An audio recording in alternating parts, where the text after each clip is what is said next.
Hello and welcome back to the Southern Sideboard Cooks. I'm Craig Hall, and today I'm going to be making some apple pies.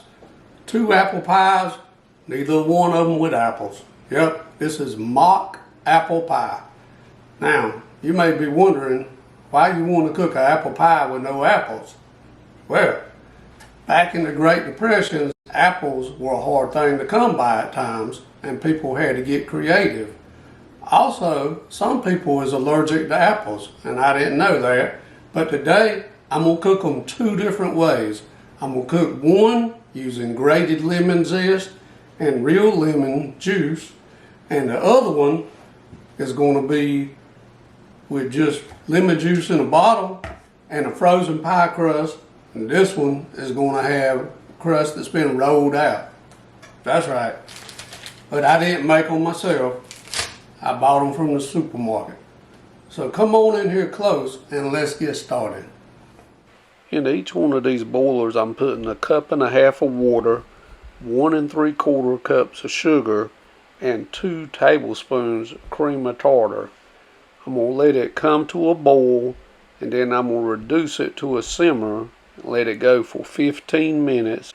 The first pie is ready to go together. I've rolled out the bottom crust, put it in the pie pan, and I'm adding 4 ounces of coarsely broken Ritz crackers. Now I've added the zest of 1 lemon and the juice of 1 lemon into the simple syrup, poured it in, and now I'm adding 2 tablespoons of cold butter that's been cut into cubes, putting the crust on, trimming it, and venting it. It's ready to go into the oven. After 10 minutes at 400 degrees, I'm going to slip this ring on it to protect the edges of the crust and let it go right back in for an additional 20 minutes. To the second pie, I've added 4 ounces of coarsely broken Ritz crackers, and into the simple syrup, I've added a 1/2 teaspoon of cinnamon and 1 tablespoon of lemon juice right out of the bottle. Pour it all over the crackers. For the topping, I have 1 cup of crushed Ritz crackers, a 1/2 cup of packed brown sugar, 1/2 teaspoon of cinnamon, and 1/2 cup of unsalted melted butter. And then mix it up real good and just sprinkle it all over the top of your pie, spreading it evenly. First pie is done this 20 minutes in the oven. While I was getting the second pie ready, it's time to come out of the oven. And just like that, the second pie goes in for the first 10 minutes at 400 degrees Fahrenheit. And when that's over, we'll pull it out, put on that protection ring, and right back into the oven for 20 minutes. And here is the finished product. We got the Pillsbury crust pie on the left. We got the frozen crust pie on the right. It's got the Ritz crumbles on top. We're going to have to see what they taste like. Now, while that second pie cools, I'm going to cut a slice out of the first pie, and then I'm going to turn right around, cut a slice out of the second pie, and get ready to taste it. Hey, I'm back in the kitchen. I got a little sidetracked, grilled a few steaks, baked some asparagus, had some dinner, and now it's dessert time, and I got a sample of each one of these pies. This is the one with the 2 crusts, one underneath, one on top. This is the one with the frozen crust and crumbles on top. So I'm going to taste them.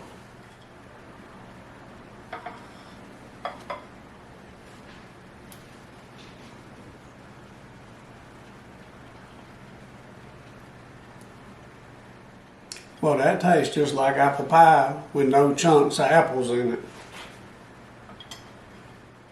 Now I'm ready to move on to the next pie.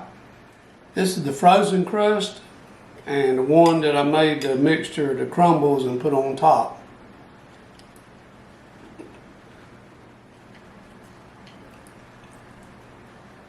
Hey, if I'm going to be honest, I got to tell you, this right here is the clear winner.